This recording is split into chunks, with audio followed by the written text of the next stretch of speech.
Welcome to Make a Path Presents. My name's Ronnie Hayes. I am the creator and writer of Working Title Dead Living. Before we get into that, there is an official title, and I'll be honest with you, I don't know all the legalities as far as copyrights, trademarks, and everything like that. The only reason we're not going with the official title yet is not because it's some crazy epic title that's going to blow your mind. It's a very simple title, very simple for the genre, but it's because of my ignorance as far as all the legalities are concerned. So what I'm doing is studying, researching, and I'm squaring away as far as on the legal front. I'm squaring away all that before we get into the official title. Now I do know with works like this, like for Dead Living for example, no one else can come out with a feeding post, and they can't come out with my story, identical. I'm sure someone could come out with a damn feeding post, I mean shit. But you can't come out with this story with the rider, the prisoner, the feeding post, and then zombies coming out of the woods. You can't do that because once I started posting it, it's already dated, it's online, it's on record. So I do know with copyright, I'm covered, so I'm confident putting some previews and teasers out there. I'm not worried at all. But with the title, because the title fits the story in a specific way, and with the amount of zombie genre material out there already, I wanted to make sure we had all our bases covered before we rolled out the official title. And I do know the official title will most likely be, by this point, underwhelming to most of you. I'll straight up admit that, because I went with something simple that you'll understand later on down the line as the story unfolds. But as far as this update now, this update is very important because we're getting closer to the end of the first issue as far as the art is concerned. The artist is on page 19, give or take, depending on when this video posts. And as far as when we're coming out with it, when it'll be for sale, there's no set dates. You'll find this with me that might annoy you a little bit. I won't say anything to you until it's certain, and that's because I don't want to fuck with people like that. I don't want to be like, oh, it's coming out around this day. And I know it's hard because we talked about doing it, and I was very upset we couldn't come out with this earlier because I had problems with a previous artist. I was pissed that I even hinted we can come out sooner than we thought. So that's why I'm really cautious now when I say when it could be available. But I see a lot of the similar questions. I know there's a large chunk of people that maybe just heard about it, maybe don't quite understand the process, that assumes this is going to be, when we come out with it, it's going to be in your local comic shops, all around the world. And there's a lot of you that know this is online only and it's self-publishing. So, if people aren't interested in it, it isn't going anywhere. And that's one thing I do feel excited about. If, people are interested, it means there's something that's working, and I think that feels good. You know what I mean? That really feels good. If I came out with, let's say we posted or published, the comic in 2 months, right? And it was successful enough to come out and self-publish a second issue and a third issue, I mean, shit, that would feel really good, because it means that whatever you did with the first issue, it worked. First and second issue, it worked again, and then so on and so on. So that's a really good feeling. But anyway, it's not going to be in all the stores. It will be online, and we don't have the specifics. I don't have a specific release date, but I tell you this, we're getting close. Within the next month or two, I think we should definitely roll out the official title, the first look of the volume, because you'll see when it comes out. The official title and the volume are definitely going to have to be announced and previewed all at the same time, because I'm trying to put together a Kickstarter packet for the people who want the physical releases. That would have to do with rolling them out at the same time. You'll understand when I roll it out. It's nothing crazy and complex, but you'll get it when we roll it out. The whole idea here is to show you we're dedicated to make this, to show you that we don't want to start it asking for money. You know what I mean? And that's why we didn't do any funding. We have so many people asking us to start funding from the gate. From the day we first announced, me and James, which was only 2 months ago, announced that we were going ahead with the first issue. I'm writing and he's drawing, and then we have other options, to come out with it as far as putting it together and printing and self-publishing, all that. But anyway, our idea was to show you we're doing it first. Say we have the first issue and we have an outline and a plan and we have the story as far as up to this issue, and if you guys support it, it will continue to come out. That is the best way to look at it. And another thing is, this isn't set in stone where when we roll out the first issue, 30 days later we're rolling out issue 2, 30 days later rolling out issue 3. And I think realistically it's not like that at all. We have to roll out issue 1, we have to see how responsive people are, how much interest is there. Shit, I don't know if I'm going to touch on all the specifics that people want to know answers to. So I tell you what, I'm going to go right into the story, and we will just do a couple more discussion videos like this as updates. Maybe next week we'll do another one. You guys, if you have any specific questions, put those questions down in this comment box, and I can either answer in this comment box if it's quick ones, or if I see a lot of people asking the same questions, what I'll do is I'll make a follow-up video and we'll do like a Q&A for the comic, answering specifics. That might be really helpful, because then at least we're answering everyone's questions. So that's what we'll do. The information right now, everything is looking damn good. The art, it's coming together. We are almost done with the first issue. We have it locked down. I mean, everything is good. We just need a little bit more time to finish it, get coloring. I got a couple more quotes that I'm waiting to hear back on, and there's a couple other things I am looking into, and especially on the legal side, making sure everything's squared away, because I always keep my mind open that there's shit out there I don't even know of, you know what I mean, as far as what to do legally, you know what I mean? So you guys ask, I'll let you know right now, there is no set date. I know some people were worried, am I going to miss it? When's it coming out? Don't worry, you will see it. I will announce it, loud and clear, loud and proud. Trust me, I will definitely announce it.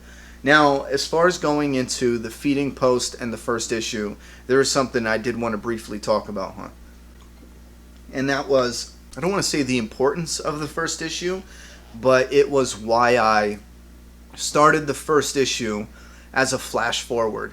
For those who may know already or don't know, when we start issue 1, we are starting, let's say, a few years after the outbreak. And when we say certain things like outbreak or fevers, or there's a lot that's different than anything that's been done in the zombie genre, zombie genre. But we're not going to go into all the details because I want you guys to read that for yourself. So it's not just, we're not, copy and pasting The Walking Dead over here. We're not copy and pasting Night of the Living Dead over here, There's certain aspects that we have changed, drastically, as far as you're going to see things in this story and you're going to think of, zombie lore and think, oh yeah, well, this happened, so, this is going to happen because, and I'm talking about, certain specifics about the zombies, because there's differences, especially one difference that I have been waiting for a zombie show, movie, book, comic. There's one thing I've been waiting for them to do with the zombies that no one's ever done yet, and I'm really excited to bring that out because I think it's a game changer as far as, as far as the story, as far as inserting that little tidbit into the story. I think it's freaking awesome. But anyway, just put it out there, because when I use a lot of general terms, a lot of people think it's we're just copying The Walking Dead, and I don't want to beat around the bush. I go out of my way as much as I can without erasing some of my story I already got there. I go out of my way to try to make it different. The last thing I want to do is make something that's successful that's just copying off The Walking Dead. You know what I mean? Because that's just cheap. Anyway, so we have the first issue that takes place a few years into the outbreak and everything falling down. After the first issue, now we're going to flash back to the very beginning. We're going to flash back to the 4th of July. Then we follow these characters.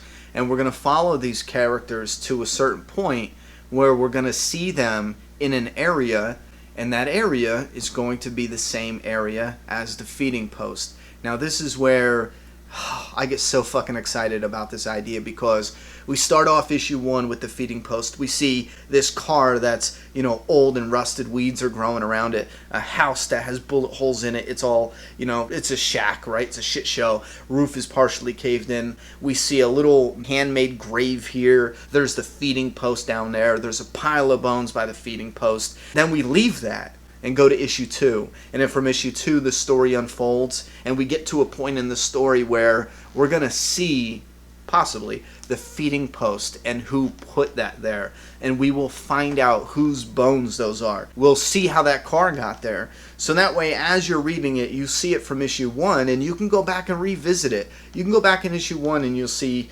the car, and then when you are in issue, like, let's say 20 or 30, and you see the car put there, you see how the bullet holes got into the shack in issue like 37. Maybe you'll see in issue like 60 how the grave got there. Now I'm throwing wild numbers out here. Don't think those are the issues. I'm just shooting out, letting you know that over the course of the story, you will see these different elements of the feeding post area. And I did that on purpose because I didn't want the first issue to just be a part of the story that people look back on as the first issue. The first issue is important because it's the first issue. It's usually the most important, well, that's debatable. A lot of people say the second issue is the most important because everyone buys issue number 1, so there's usually less printed issue number 2s than there are issue number 1s. That's what I'm hearing from a lot of people in the comic book industry already. I don't know how true that is. For some of them, I would definitely believe them because they're really reputable, which makes sense. It makes sense. Yes, people buy the shit out of number 1s. So you get issue number 1, and you have the scenery and everything going on. But normally, issue number 1 is the valuable one because it's issue number 1. But I wanted it to be more than that. Not just being the first issue. I wanted you to be able to come back to that story, and it's kind of like a refresher. It's kind of like, you smell a scent, and then 2 years go by and you smell that scent again, and it gives you other memories. There's a comfort there. There's a little mystery there as well. There's just a really, really cool element about reading a story like that. And that is why the feeding post was not initially issue number 1. The feeding post was a part in the story that I had already planned out, but it was a part of the story that I planned out, and I knew we were getting there because what I did is originally this was a screenplay that got too big to be a movie.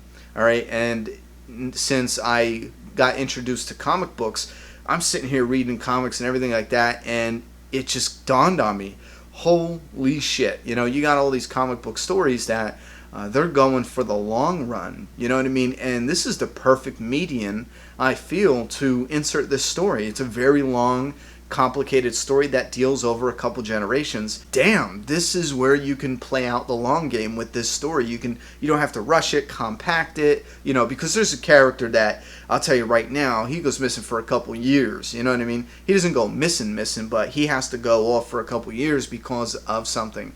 And it's like 2 different worlds between where these characters are. And it's 2, well, I don't want to say that. That'll give one of the spoilers away, one of the big ones. And it would suck to just skip that time 9 years later, you know what I mean? And then you see whatever. There's less, it's less rewarding having a story jam-packed like that. So that was the idea where I sat back and said, okay, I want issue number 1 to be more than just the first issue. I wanted a part of the story we can revisit. And I'm looking throughout the storyline, and I'm seeing a few different areas of promise, and there was just something that was drawing me back to the feeding post.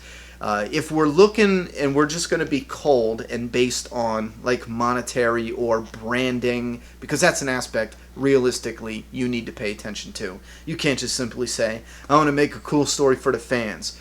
Unfortunately, in the real world, you have to look at the marketing. How marketable is it? Where's your key demographic? You have to look realistically at how you're going to sell this thing and how you're going to sell other merchandise possibly. And the feeding post was an area visually and as far as what's around it, you can utilize absolutely as a brand. You know what I mean? And so I went with that, and I have full faith in just that, the feeding post, the area around it, and the story that's being told, because it's simultaneously the beginning of the story because of how we're flashing forward, but it's also, and you don't understand this as you're reading the first issue. I mean, you wouldn't. There's not enough there to tell you this, but you're reading this now as issue number 1. It's the beginning of this story for you as the reader, but it's also the beginning of a brand new story for the characters, and you're not going to realize that. I fucking told you so.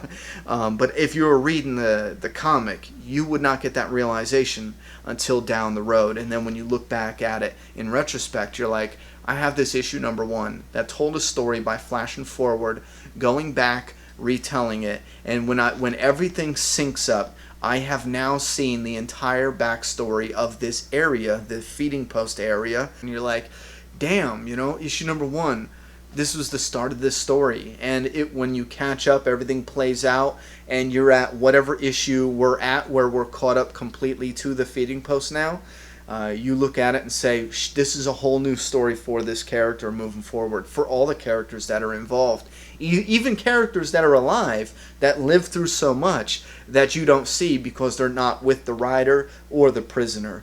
So we got a few examples. There's previews on the Facebook page. It's MAPP, M-A-P-P, Dead Living. I'm going to put the link down in that description in the under the video. You guys know the video description. Anyway, there are a lot of previews out there, and the preview that I released has pieces that are missing. So when you go and read the comic, it's not playing out identical, but there is a lot of the story I have inserted in that preview. So if you go back, and it's only words, it's not images. It's as if it was a novel. I just wrote out a preview for everyone, and this was before I had an artist. So if you go back and read that preview, please keep in mind there are stuff that was purposely left out of that to keep it interesting and new when you get. And there was also changes. I did make a few different changes, but I'm really interested to see how people react, because listen, this is it. This isn't the next big thing. You know what I mean? And let's be fucking realistic. That's not what we're going for. I'm a massive zombie fan. I've been a fan of the zombie genre since I could remember. I mean, my earliest moments, I just remember loving, zombie and post-apocalyptic. To this day, that has never faded. The post-apocalyptic, the theme of that, the idea of that, I mean, it's never faded. Never at all. I just wanted to make a story for us zombie fans who maybe, in my opinion, there's nothing else out there I like. And with The Walking Dead going out of surviving in that world, without going into details, but it is. With the introduction of Negan now, with the introduction of these new, communities and working together, from here on out, even if they follow the comic, there's only one way for it to go, and that's bigger. They can't break everything. They can't wipe out all the communities and start from scratch. They could.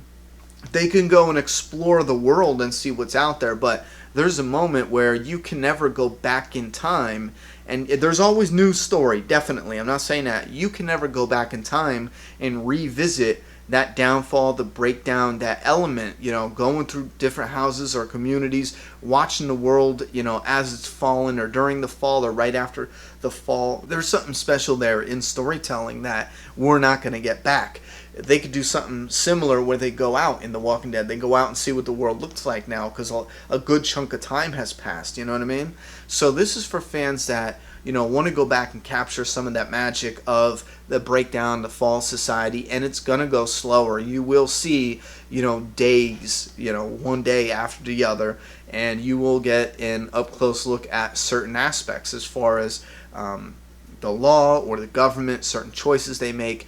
But keep in mind, everything's not as it seems, So when if you see like a cop or a soldier or somebody do something and you're like, I don't think the Red Cross would do that. Look at the story and be like, wait a minute, why are they doing that? Because I promise you, even things that seem out of the ordinary, there's a fucking reason for it. And keep in mind too, like I said, this is a story that I have been working on since I did a piece of this in high school, which was backstory to something that happens. And it was a stupid idea I had as a kid, where if I was a kid and grew up and made these movies, I would make a movie that was similar to Indiana Jones, that would talk or be about the virus. I'll just fucking say this now, but it was going to be about the virus that caused, the zombie apocalypse. And I'm saying it now because shit has changed, but that was the mentality where I would do all these different genres, and in reality they all existed in the same universe. And this is the final byproduct of all those years, starting as a stupid kid to as a stupid adult, polishing the story up some. So it's really truly a story about survival and oppression. There's a lot of that. Like I said, I pulled a lot from real life concentration camp stories and shit like that, because there's a really, really dark theme, and I think there's a part of the story that people are not going to expect at all, because I think deep down inside a lot of people are probably just looking at this as something they can do while The Walking Dead's on break, that's kind of like a copycat but just different enough to not get sued.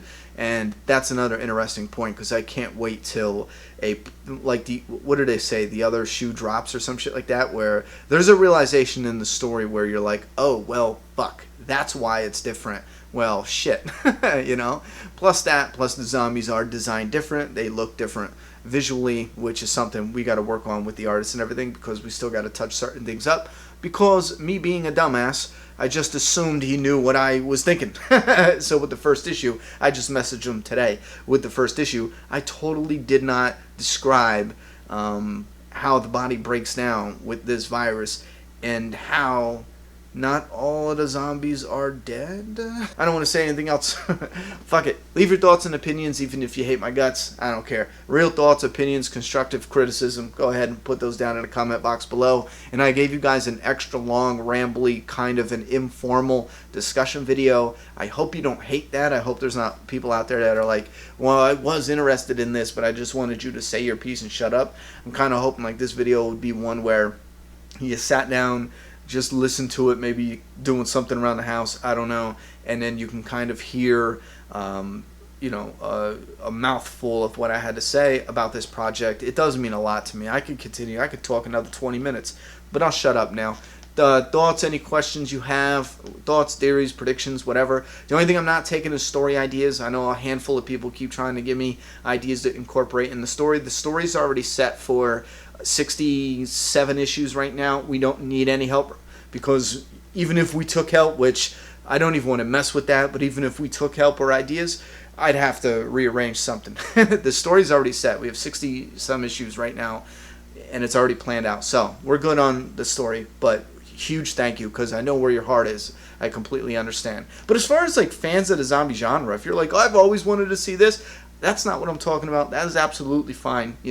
If you have stuff like that you want to talk about, put that down in the comment box below. This is truly something that, if it does succeed, it's because fans of the zombie genre, help it, make it. It's all because of you guys. You know what I mean? If I just came out with this, me and the artist, if we just did this and set it on the table, it doesn't go anywhere unless you guys pick it up, unless you guys show your friends, your family, unless you guys show other fans. It will not go anywhere. So this is truly a project that is born out of, the whole zombie family, genre family. You know what I mean? It's born out of the fans, the fan family. I'm shutting up. Thoughts, opinions, if you have questions, put those down in the comment box. Fuck, this video is long. I'm sorry. Subscribe now.